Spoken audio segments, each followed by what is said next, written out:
Okay, thank you all for joining us for our very special presentation on how animals can help us heal. We have Nancy and Rob Saltzman joining us, and I'm going to let them introduce themselves a little bit to you.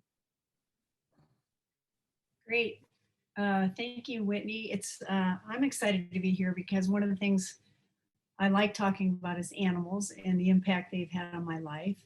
And I'm also excited to be presenting with my brother, who is Rob Saltzman. And so what I'm going to do is, and this is always an adventure for me, I'm going to share my screen because I think it's important for you to see pictures of animals, especially when some of us are struggling. So I'm going to share my screen and we're going to hope this all works out great. Let's see. Oh, wrong thing. Okay, share. Then I get the comments. Okay. Great. And now do this and play. Did that work? Yes, that worked. All right, great. So this is week 14, Animals and Pets, and Nancy and Rob Saltzman, and the healing power of animals. So I want to tell you that Susan Hannafin McNabb wrote this amazing book, and I think many of you have seen Susan on calls. But the book is called A to Z Healing Toolbox. And the very first chapter in the book is A, which is animals. And it says the human physiology is positively altered in the presence of animals, whether large or small, with fins or fur. Animals are natural healing resources. And she has four things that animals do for us. How do animals promote healing? By decreasing feelings of loneliness and isolation, by relieving symptoms of anxiety and depression, by increasing the level of the happy hormone, oxytocin, and by improving overall heart health. And I have found all of these things to be absolutely true for me. So I'm going to tell you a little about my story, and my story being widowed, my story with animals. And then my brother is going to talk and tell you his story being widowed, and his story about animals, because we actually are kind of different in our stories. So I thought that might be interesting for people to hear how animals helped us in different ways. And if you want, please make comments in the chat box so that we can comment, or Whitney can comment, or you can comment to each other, obviously. But so if you see something that's important to you, please feel free to chat in the chat box. I can see part of it. I can't quite see all of it, but I'll do my best. So here, just to start off, since you're looking at Rob and me, this is a picture of Rob and me when we were little. And I'm his older sister, but we have always been very close friends. And we grew up in Bloomington, Indiana, where our parents worked at Indiana University. They were both psychologists. So that was an interesting childhood. But I wanted to put in this next slide because there were 4 kids in our family. My sister Linda was the oldest, and then me, and then Rob, and then Andy was 7 years younger than I am. But in this picture, you can see I'm holding in my hands Bigger the kitten. And we named Bigger the kitten Bigger because Bigger was bigger than our other kitten.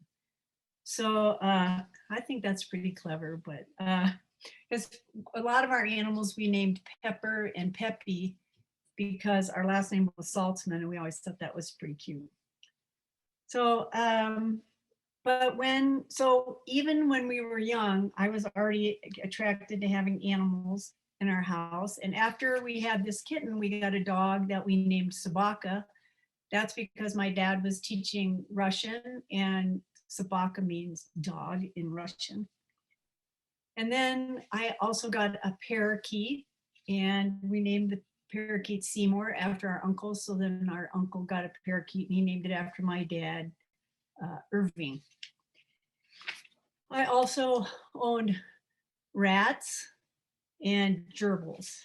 Now, I know some people will not be able to get pets. So I just wanted to include that sometimes even if you can't have a bigger animal, some of these little animals are also very helpful in your life as far as helping you move forward, have an animal to speak with and talk to all day long.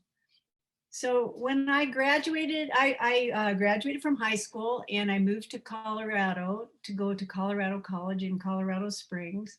And when I graduated, I was a teacher and I started teaching. And at that point, I didn't have any animals other than a gerbil, which I guess counts.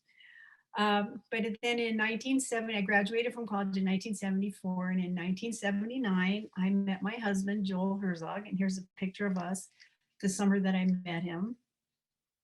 And he owned a tennis shop and I was a teacher and I was thinking about going back to graduate school, but we decided we would make a life together and we got married. And here we are in Temple Shalom in Colorado Springs getting married. And here I am wearing my mother's wedding dress with my best friend and Joel's brother. So we got married. And then of course, once we got married and we were living somewhere, it made sense to, of course, get a dog. And this is a white Samoyed, and her name was Havala. Anybody out there own a Samoyed or a parakeet or a rat or a gerbil? You can put something in the chat if you want. And we also had a cat. So we had a cat and a dog when we were first living together. And then, of course, after having animals, the next thing we did was we decided to have children. So we had two little boys. Here's Adam and Seth. And Havala passed away. So then we got a golden retriever. And here's a picture of us with our golden retriever, who we named Shoshi. And golden retrievers are one of my favorite dogs. Their only issue, of course, is that they shed a lot. So I continued my tradition of having animals, and of course the boys loved having an animal. And so actually Seth, the younger son, wanted a dog to sleep with him because he was having nightmares. So we got another dog, and that dog was named Squeak. And I'll show you a picture of Squeak in a minute. And here's a picture of us in 1995. So I had finished being a teacher. I was an elementary school principal. And I was married to this wonderful man. I had these two wonderful sons. And like I said, my husband, I like to play a lot of tennis, although his shirt here is about hockey, stick you. But they decided to go on a plane trip to Las Vegas to watch the Davis Cup tennis tournament. And when they were, they had a friend who was a pilot. So he said he would fly them to Las Vegas in a small airplane. And there wasn't room for me, so they flew to Las Vegas, and this was in September of 1995. So I got a commercial flight, and I flew out to be with them. And when I got there, we had a wonderful weekend together, and then I went to the airport and flew home and got home safely, but it was raining, so they called and said they were coming home, and they actually flew into an ice storm in Colorado, and the small plane went down, and everybody on the plane was killed. So my husband and my two sons died in 1995. And you can imagine, because you've all been there, what it was like to have your life change from one day to the next. And so luckily for me, my brother Rob flew in, my parents flew in, everybody I knew came to Colorado to give me support. And so thank goodness they were there to support me. But the morning after I got the news that they had died in the plane crash, of course, these two animals were in my house. And I had to get up, even if I didn't want to feed them and to walk them. And this is Shoshi, who you saw before, and Squeak was the dog that we got because Seth wanted to have a dog sleep with him. So every single morning after the plane crash, I had to get up and feed these guys and walk these guys and be with them. And every day when I would come home, of course, here's my front yard. These two were with me. So I was incredibly lucky because I had three things I thought going for me after my huge loss. And the first was my family, as I mentioned, my brother and sister and my parents and extended family. I had my job as a principal. And then the third thing was that I had these living things in my home. So every single day when I came home and every morning when I woke up, they were there. So I felt incredibly lucky to have them. Now, of course, I don't mean to imply ever that these animals replaced my family, because we all know that's not what happens. But they were there giving me a reason to get up. And if you've ever owned an animal and you're like me, you talk to them all the time. So for me, it at least gave me a brief relief from my grief that I was experiencing. So, and of course you can tell Shoshi is kind of old. And of course I worried and worried and worried when she was going to pass away, because I felt like she was a major connection that I had with my family. And so she actually, of course, did pass away when she was 12. And I wrote a letter actually to Joel, Adam, and Seth and said, I'm not a religious person, so I don't really know what happens when you die. I'm hoping that they're all some wonderful place. And I wrote them a letter saying, I hope that Shoshi is coming to join you wherever you are. And then, of course, I had to get another golden retriever. So I still had Squeak, but I got a puppy and then raised her, and her name is Macy. And I named her after a friend of mine who actually had just passed away of leukemia, a friend of mine who was a principal. And so that's why I named her Macy. And for me, just to have a rotation of dogs, I always have dogs to be there for me. And then, so this is now, my family died in 1995, and I actually dated. I was in my 40s, and I really had loved being married. I wanted to be married again, but I also knew what it was really like to be married to somebody you love more than anything else. But luckily in 2003, a friend of mine set me up with Greg Roman. And Greg was actually widowed. His wife passed away of breast cancer. And here we are in our home getting married. We actually dated for 11 years, and we got married in 2014. And here you can see Rob, my brother, and Greg, of course, and then Greg's son is over there. And needless to say, I was saying something I thought was hysterical, which made everybody laugh. And luckily for me, of course, Greg loves dogs. So, because I'm pretty sure I couldn't be with someone who didn't love animals. And once we went married, actually soon after I met Greg, Squeak passed away. So then we got this little black Schnauzer poodle from a friend of ours. And here are Macy and Nacho sitting with me on a bench in memory of my son, Adam, this is the junior high where he went to school. And so we just started liking little dogs as well as we like big dogs, and they got along quite well. And I know a lot of you talked about the year has just passed for you, or the 2 years have passed, or maybe 1 month, and try to figure out what to do on these anniversary dates. And every year on the anniversary date, I do try to think of something to do in memory of my family, and just so that I can think specifically about them and celebrate their lives. And in 2015, Rob flew out from Los Angeles, and here we are hiking in the Colorado mountains with Macy and Nacho. Well, and sadly, not too long after this, a couple of years actually, Macy lived to 14 and a half years, and she passed away in October of probably 2017 or 18. And then Nacho had diabetes and died of complications of diabetes in March of that year. So for the first time in about 25 years, I did not have any animals at all. And I decided, well, that's not going to work for me. So I went on something called petfinder.com and found this guy. This is Teddy. And Teddy's owners had to give him up because they were getting a service animal, and they couldn't have, I guess, the Teddy, who was 4 years old. So we drove up to Boulder, Colorado, and his owner just handed Teddy to us with all of his stuff. And we put him in the car, and he's just delightful 15-pound Maltese Yorkie Shih Tzu mutt.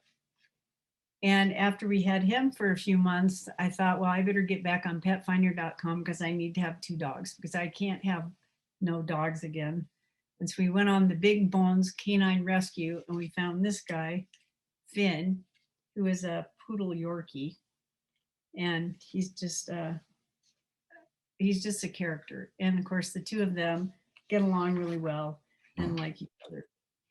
And here's a picture of the 4 of us, Greg, me, Finn, and Teddy.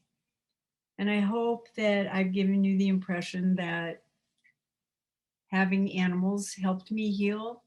We definitely have research to support that. And I love to hear your comments once we're done, your questions, whether you found the same thing to be true, whether it's something you can do or something that just doesn't work for you. But now I would love for my brother, Rob, one of my favorite people in the world, to come on. And I'm going to change the slide. So Rob, you tell me what to do or I'll change it. And then we'll tag team this. Okay. That sounds Okay. good. Probably you Okay. should change it because, well, we'll see. What should I do? If I don't say something, you can change it because I can't remember what's coming next. Okay. All right. Yeah, I bet you know what this slide is, though. This is a picture of me and my husband, Ed. I can't remember when this is. It's a long time ago, which I can tell from my hair and my skin. And I should say to start, I was very skeptical about getting a dog. I didn't want to get a dog, and I didn't think it made sense to get a dog. But Nancy was a strong advocate of it. And as I get into my story, you'll see I did get a dog, eventually a second dog. But if you're skeptical about it, I was there with you. So I met my late husband, Ed, in 1976 in law school. We got together in 1979, and we were together for 36 years until 2015 when he died. He was an alcoholic and died a slow alcoholic's death, which if any of you have had experience with alcoholism and drug abuse, you know that can be pretty awful, and it was. It was difficult, very sad. And a challenge for me being his husband, his partner, his companion, and also his caregiver. But we had 36 good years together, which is still well more than half my life. And I'm very grateful for what we had. And I still miss him every day, like I'm sure you all do. I was fortunate that Ed and I seldom disagreed on very much, but we did disagree on pets. Although I was, like I said, I was skeptical about it. I was open to having one, but he really absolutely did not want to have a pet. He was adamant about it. And so we never did, until when he was sick and became less and less available, I started to think about it more. This is a picture of Ed and me with Nancy's boys, Adam and Seth. And let's see, I'm not sure what the next picture is. This one. Sorry. Oh, when Ed and I got married, we were together from 1979 forward, but it wasn't legal to get married until it was legal in California in 2008. We got married, and Nancy was my best woman, and our very good friend Gail Lopes was Ed's best woman. And that's our picture from our wedding, which was a very happy day. Ed was already getting sick. It was 2015. But it was a very happy day.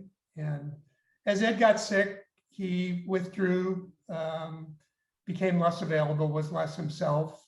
And I was very lonely. And with Nancy's encouragement, decided I was going to adopt a rescue dog.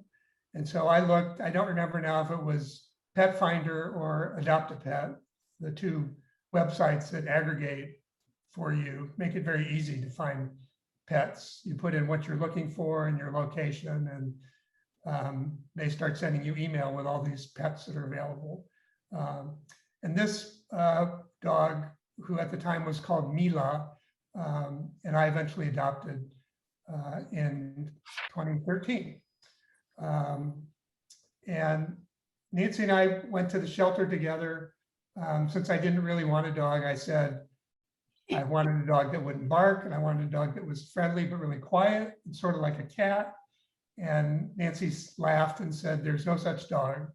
But the shelter knew better. They brought out some dogs that were very loud and aggressive and pushy, and one peed on me. And then they brought out this dog, who was then Mila, and she just sat in my lap, and I started to cry, and I adopted her. I ended up naming her Griffin, and I named her Griffin because I asked friends of mine who had a 6-year-old boy, I asked the 6-year-old if he would help me name her, and he was happy to do that. And he came up with 2 names. One was Griffin, the other was Pickle Wiener. So I decided I'd rather be yelling, "Here, Griffin," than "Here, Pickle Wiener." So Griffin it was. And although my husband professed not to like animals, he and Griffin bonded almost immediately. This is a picture of us with Griffin. I don't know when, but not too long before Ed died. But they bonded right away, and he stopped saying he didn't like animals.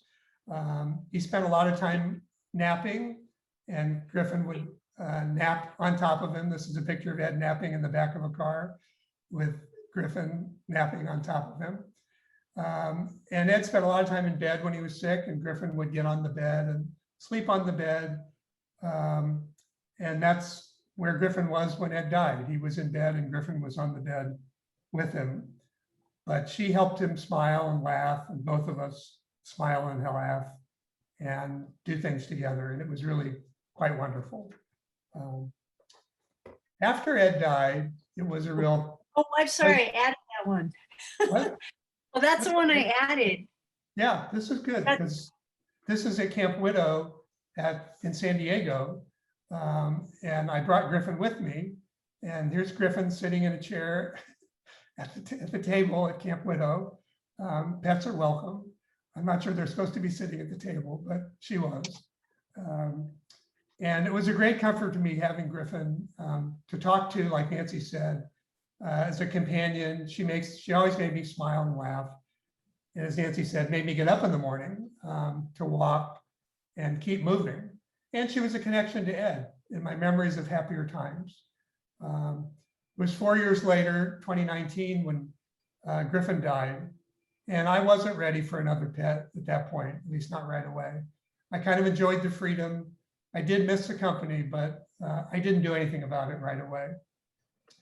And then when COVID came, I started to think more about how lonely I was. I did have a pod with some friends I saw every day, but I started to look online for a pet.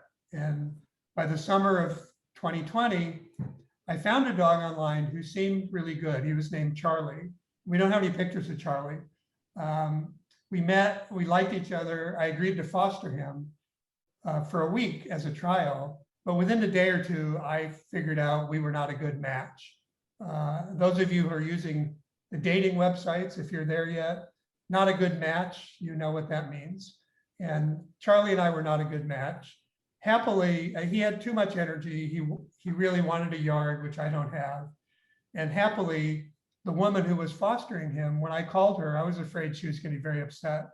And she couldn't be happier because she had decided, after she had let me take him, that she wanted him back and she wanted to adopt him. So Charlie went back to his foster mom and she adopted him.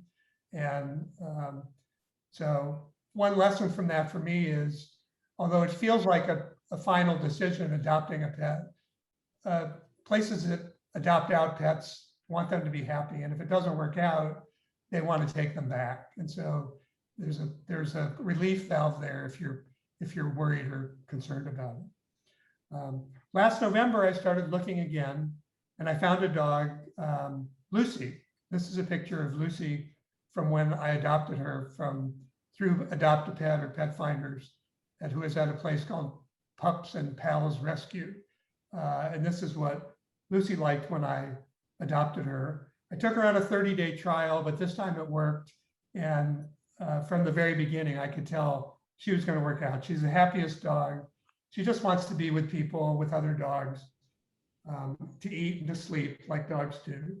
And like Griffin, she makes me get up every day, makes me happy to get up every day.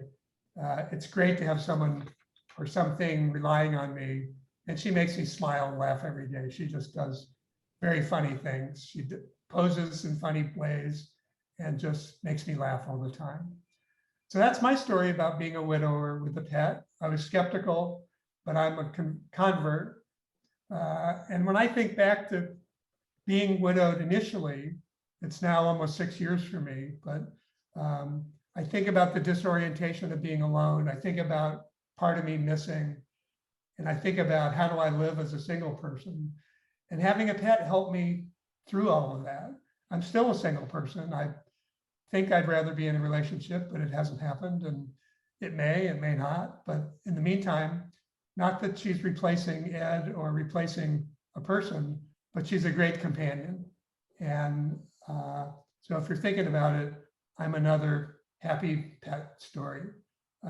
And when I said happy in the beginning, how are we feeling? I said happy, and by that I meant I'm happy to be here, because I am happy to be here with you, and hope that we can answer any questions or listen to your comments or whatever. That's my story. Well, thank you, Rob. Now I just wanted to show you guys some pictures of fun things to do with your pet. Here's Griffin. You can dress your animals up for the holidays.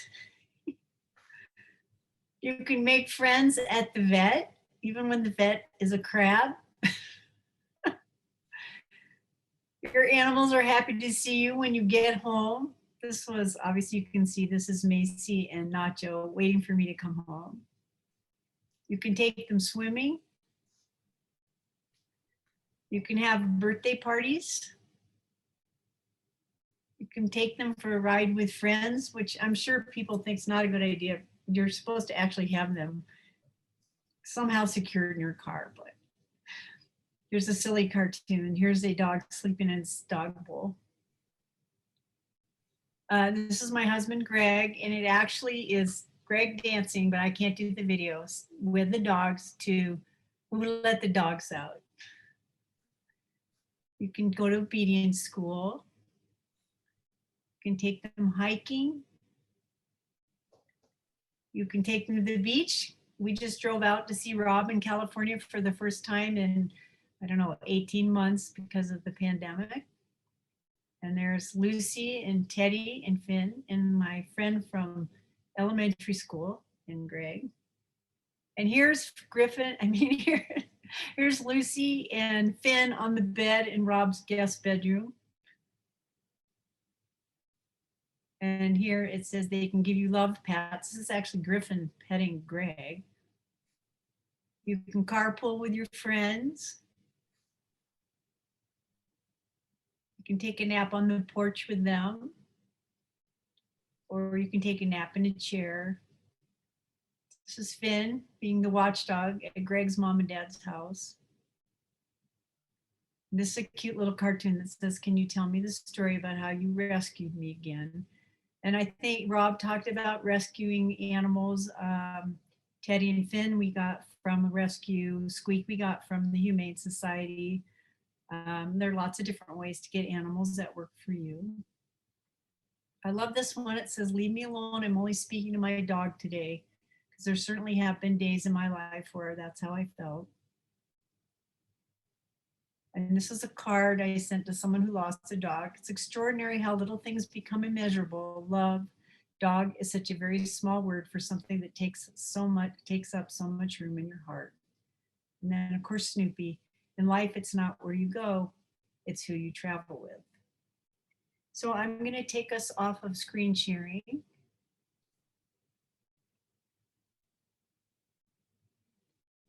And now I can see everybody. Maybe I can even read some in the chat. So I just wonder if there's anybody who has any questions. You can raise your hand and we can call on you, or I can try to read these.